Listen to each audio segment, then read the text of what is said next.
Good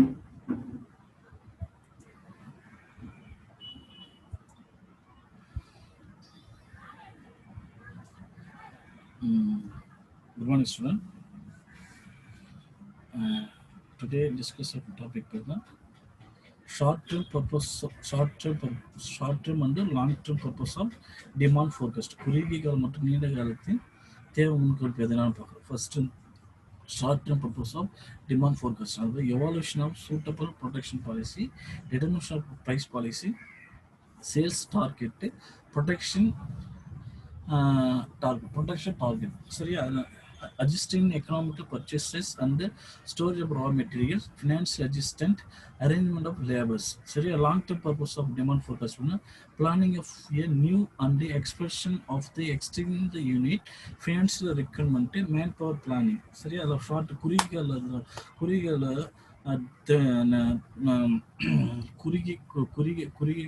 குறுகிய இந்த தேவை முன்கணிப்பு இது பார்த்தோன்னா அது evaluation of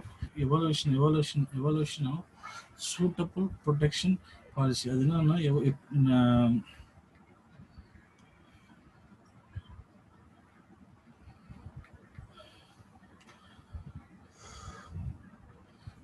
சூட்டபிள் ப்ரொடெக்ஷன் மாதிரி இந்த உற்பத்தி கொள்கை என்னென்னு மதிப்பிடணும், கரெக்டான எவால்வ் பண்ணும். அது டிட்டர்மின் ஆஃப் த ப்ரைஸ் நிர்ணயிக்கிறது.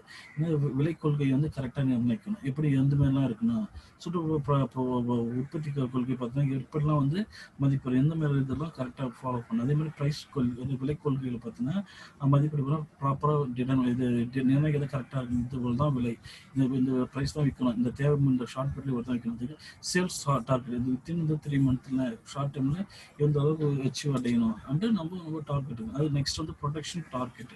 அதே மாதிரி சேல்ஸ் எந்த அளவு வருது அது மாதிரி ப்ரொடெக்ஷனும் டார்கெட் வைக்கணும். சரியா, ப்ரொடெக்ட் மட்டும் டார்கெட் வச்சுட்டு சேல்ஸ் டார்கெட் ஆகுது போயிட்டா என்ன ஆகுது, அப்புறம் நம்ம ஷார்ட் பீரியடில் ரொம்ப பிரச்சனையாகிடும்.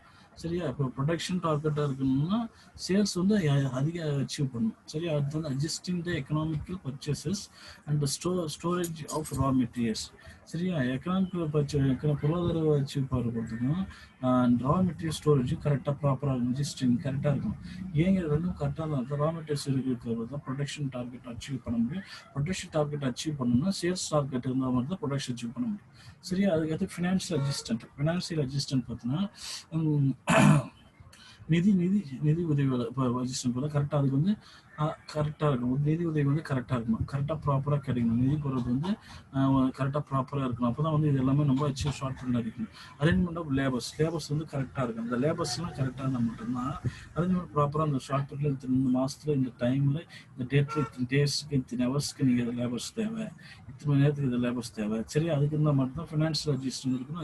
அதெல்லாம் எக்கனாமிக் பர்ச்சேஸ் ப்ரொடெக்ஷன் ஆகும், சேல்ஸ் டார்கெட் ஆகும். சரியா, இதெல்லாம் short term purpose of demand forecast. Next பார்த்தோம்னா long term purpose of demand forecast. நீண்ட கால தேவை முன்கணிப்பின் பார்த்தோம்னா planning of a new and the expression of the existing unit, the finance requirement, manpower planning requirement is finance planning new plan of the expression and extension. சரி, அதனால எப்படி new plan பண்ணி explain very அதை பற்றி நம்ம பார்க்கணும். அதே மாதிரி ஃபினான்ஷியல் தேவை என்னென்ன இருக்குது அதெல்லாம் நமக்கு ப்ராப்பராக தெரியும்.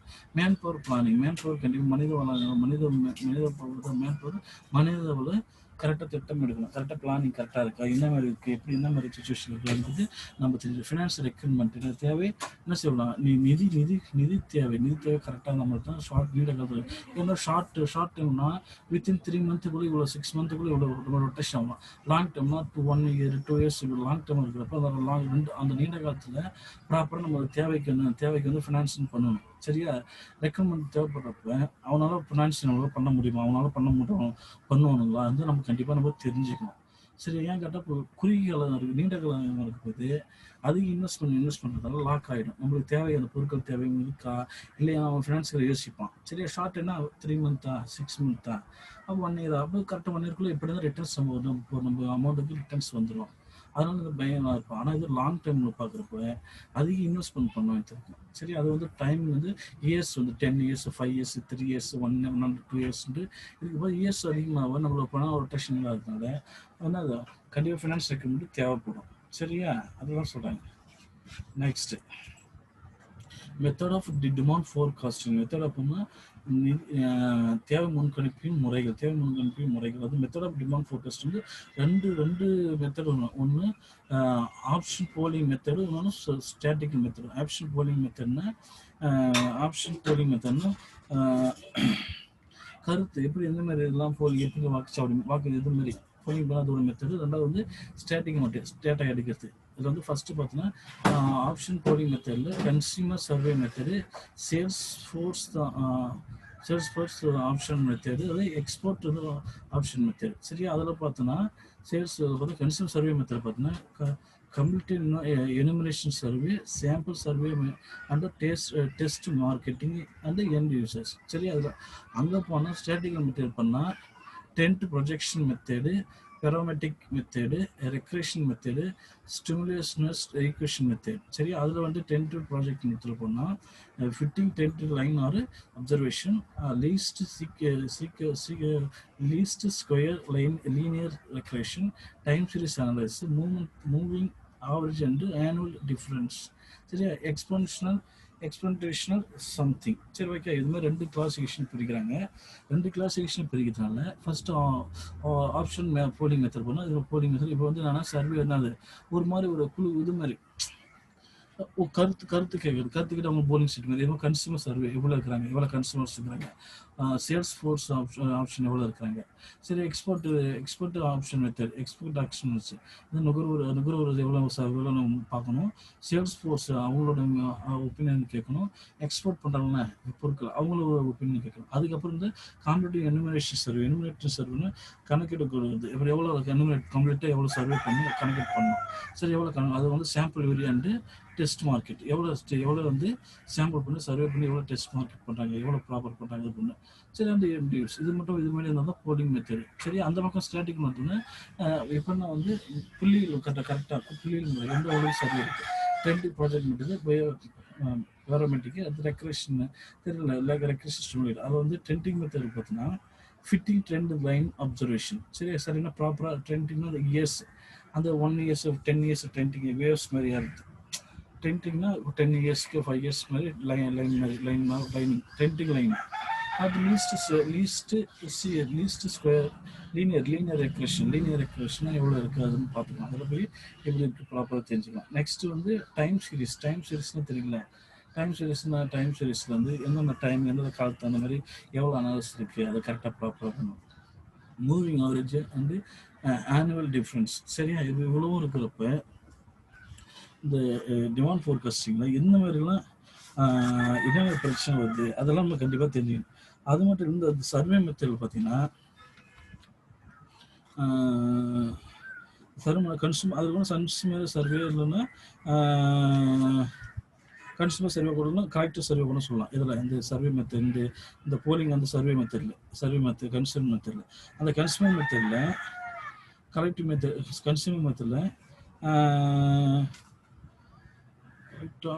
Correct option static. இங்கே என்ன பார்க்கணும், ஸ்டாட்டிக் மெத்தட் வரும். ஸ்டாட்டிக் டென்ட் ப்ராஜெக்ட் சொல்லட்டுமா. trend project, trend project it is also called to secular or long term. It is the basic density of the output and the sales of firm to cover the decline over a period of time. சரியா, அப்படி சொல்லலாம். Regression, அதே regression பார்த்தீங்கன்னா it is theory of demand forecasting. Regression method is very frequently used.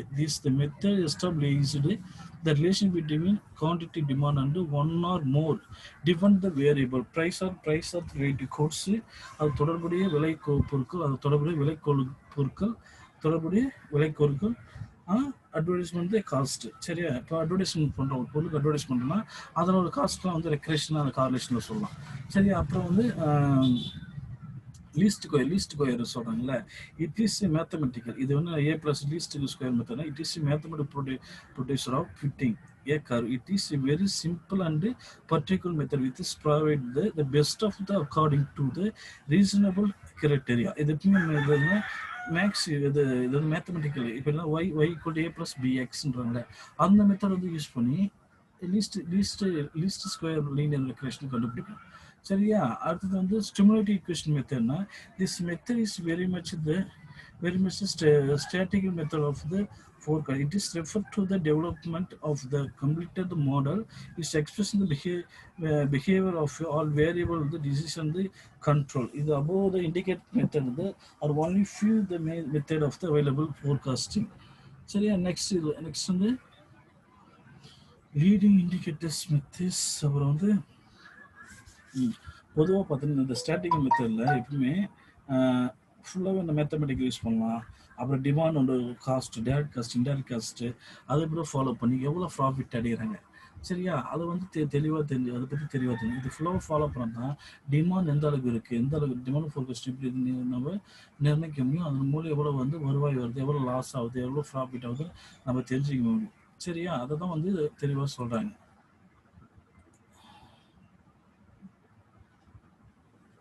Thank you.